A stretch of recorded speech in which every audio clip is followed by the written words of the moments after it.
So, good morning, everyone. Today, I'm going to present the Journal of Cultural Heritage Crime, not only as its co-director, but also on behalf of the founder and general director of the magazine, Dr. Serena Epifani, who unfortunately couldn't be here to share the stage, so to speak.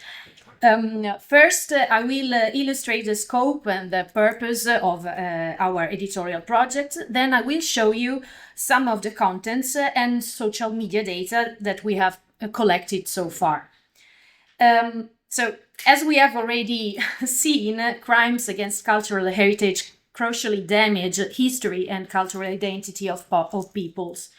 Unfortunately, the removal of archaeological materials, illegal art trafficking, damaging to historical sites and monuments appear daily on law enforcement reports. What is more, the responsible, even when identified and taken into custody, are too often not adequately punished. The looting of antiquities and the obsessive attention towards works of art are, of course, not a new phenomenon.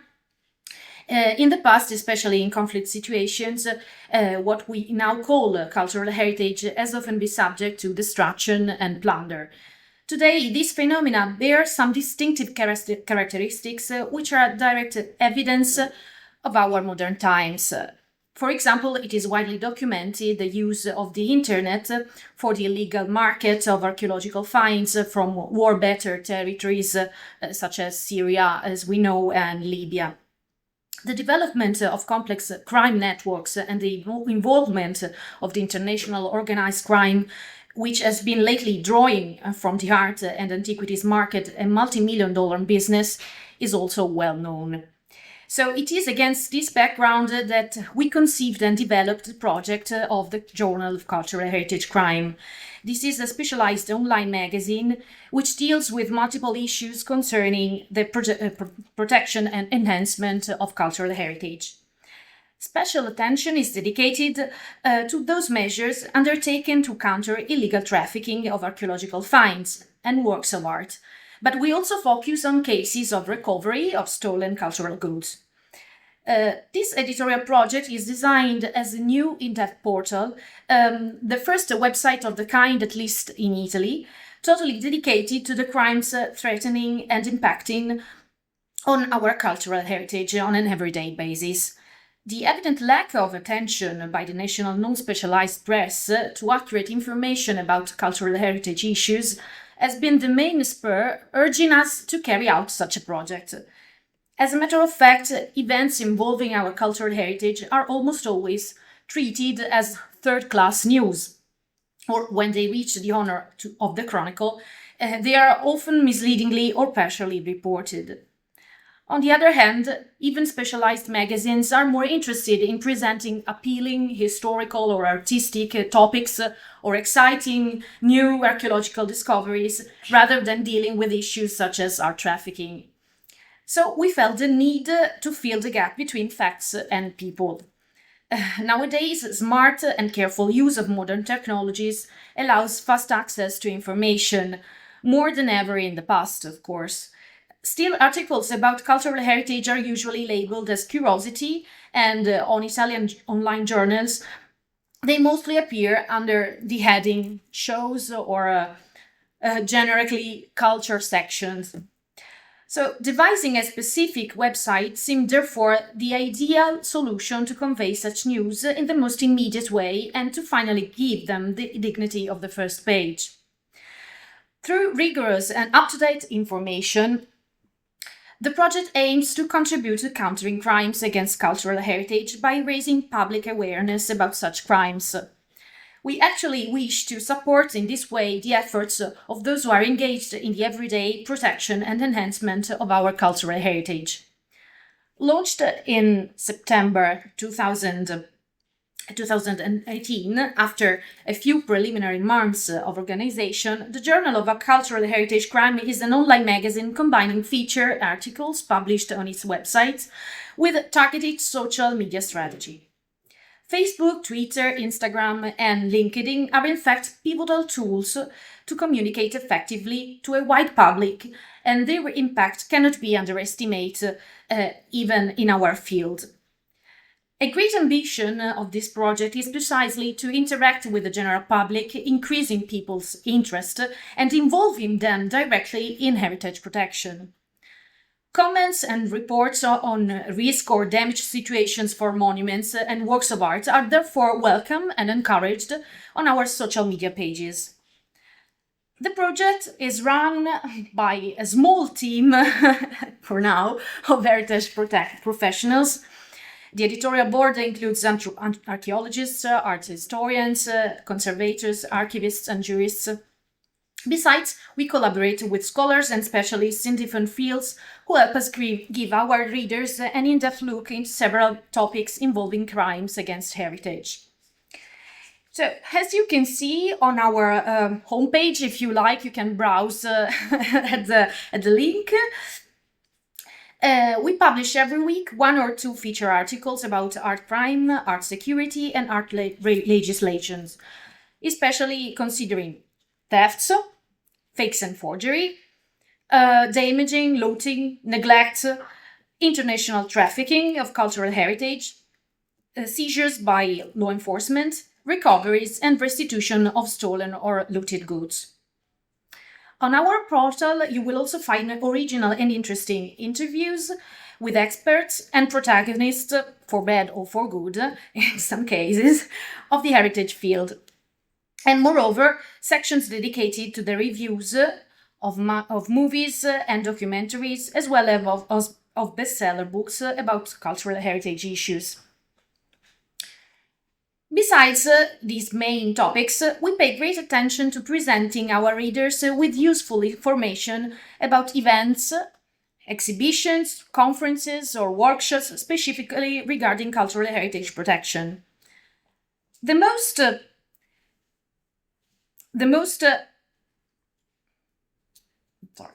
relevant occurrences are collected in a monthly schedule, as you can see here. Oh, no.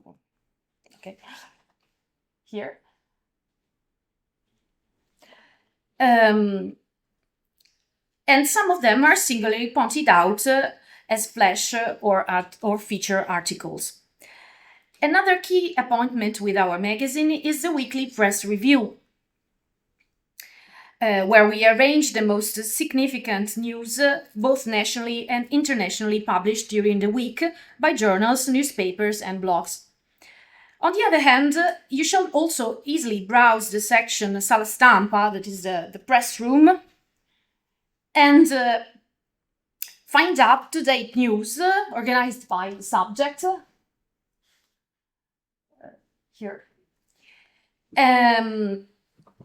Together with the helpful listings of latest notices released by the main Italian press agencies, the Carabinieri Command for the Protection of Cultural Heritage, the Guardia di Finanza.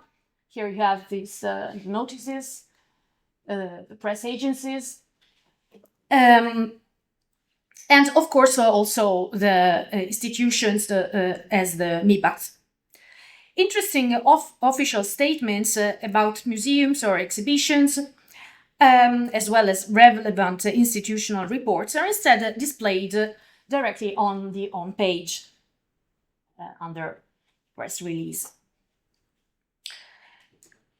As you can see, at the moment, the website is mostly in Italian, so that's actually an issue.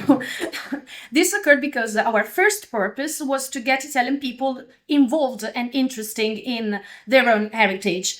But of course, the next step will be to reach out to a wider community and deal with international issues as well.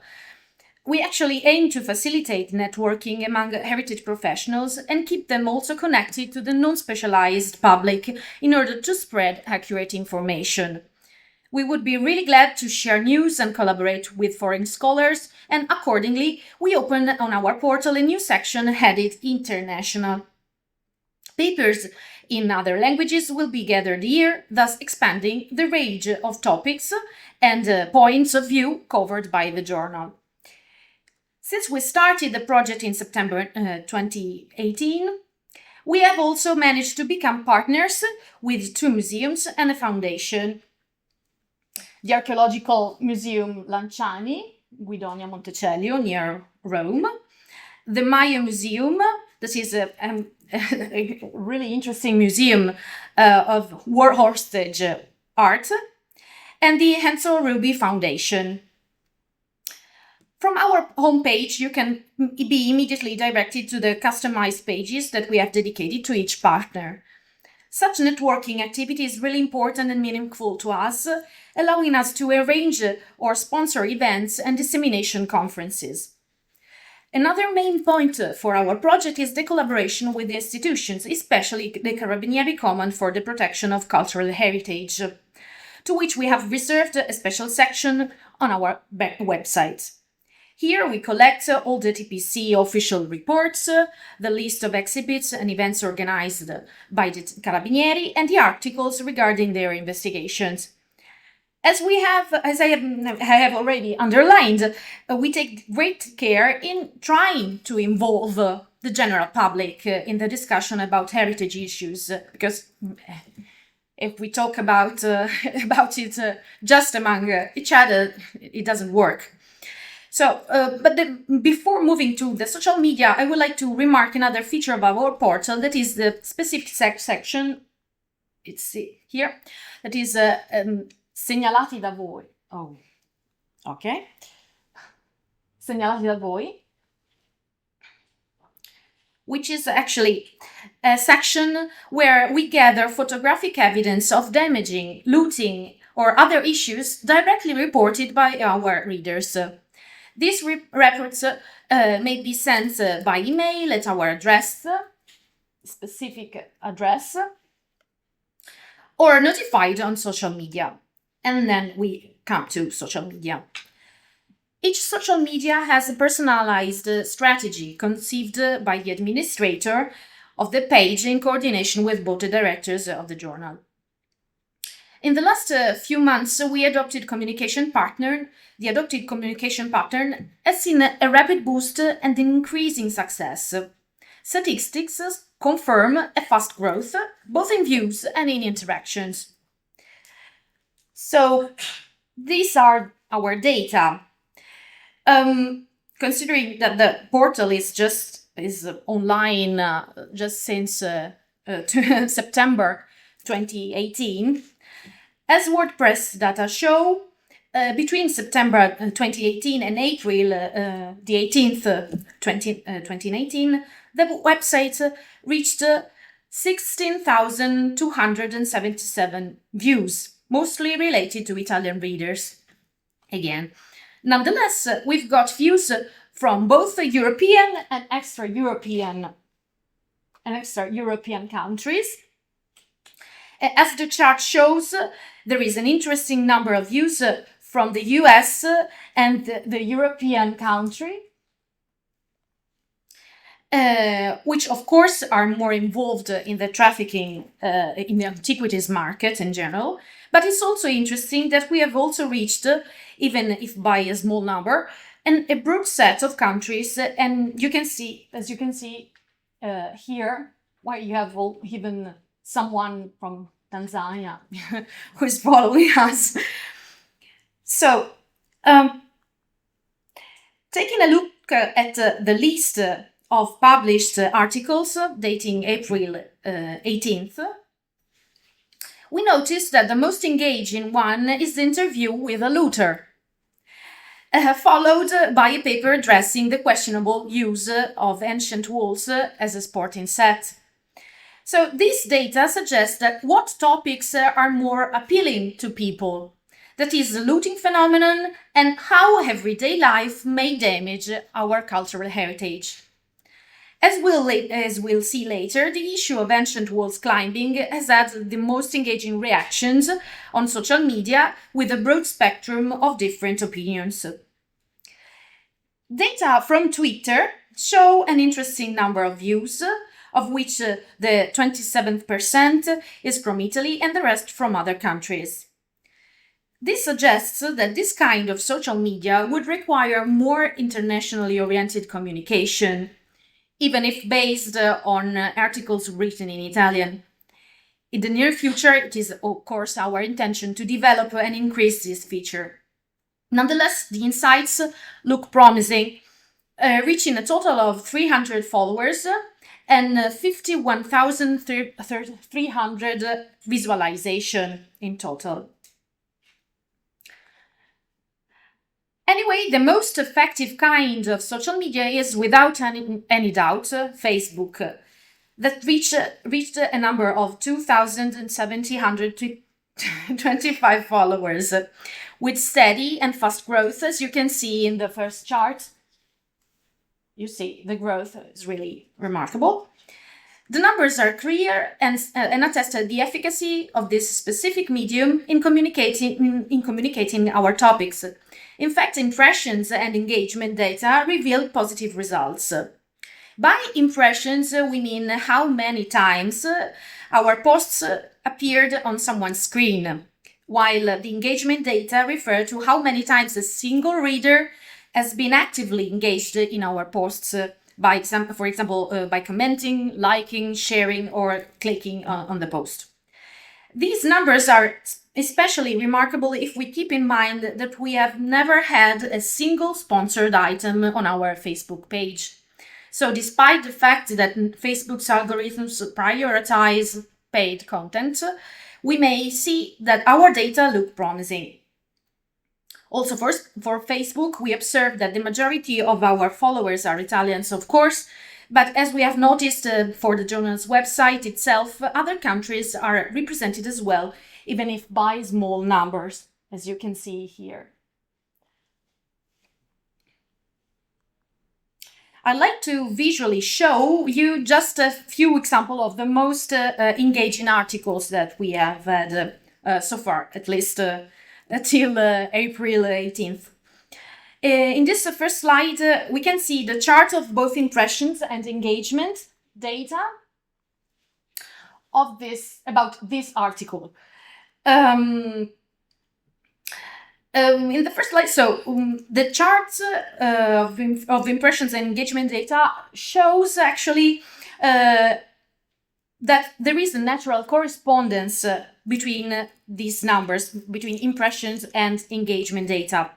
But this correlation is not a one-to-one, or is on a one-to-one basis. On the left, there is a snapshot of the post which saw the highest number of impressions, that is 11,618. So this number here. 663 clicks on the post, of which 241 led to the website itself, and 225 reactions, of which 39 reposts, for a total of 40 comments. This is the article about the ancient walls climbing. As you can see on our Facebook page, it started a long discussion between pro and con opinions. So this shows how effective the communication of topics which are actually close to everyday life can be.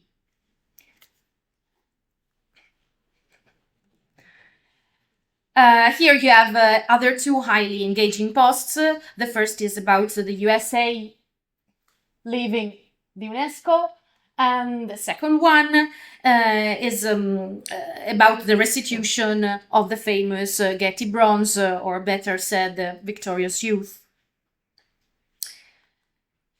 Social media like Instagram and LinkedIn as well give us interesting data. Instagram counts a total of 263 followers. The great majority of them is from Italy. LinkedIn instead is the only one among our social media openly addressing the international community, thanks to posts written in English, reaching a total of 452 followers, and almost half of them are not Italian, so that's a clue. Overall, the engagement data and the different kinds of followers interaction have proven, even in so little time, that the project could indeed be effective as a tool in countering crimes against cultural heritage.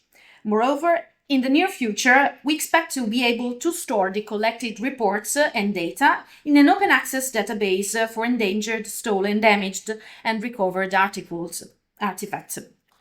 So in conclusion, the Journal of Cultural Heritage Crime is conceived not simply as an information repository or as showcase for thrilling news, but as an interactive platform which aims to reach out to people, make them aware of the many threats to cultural heritage, and actively involve them in its protection.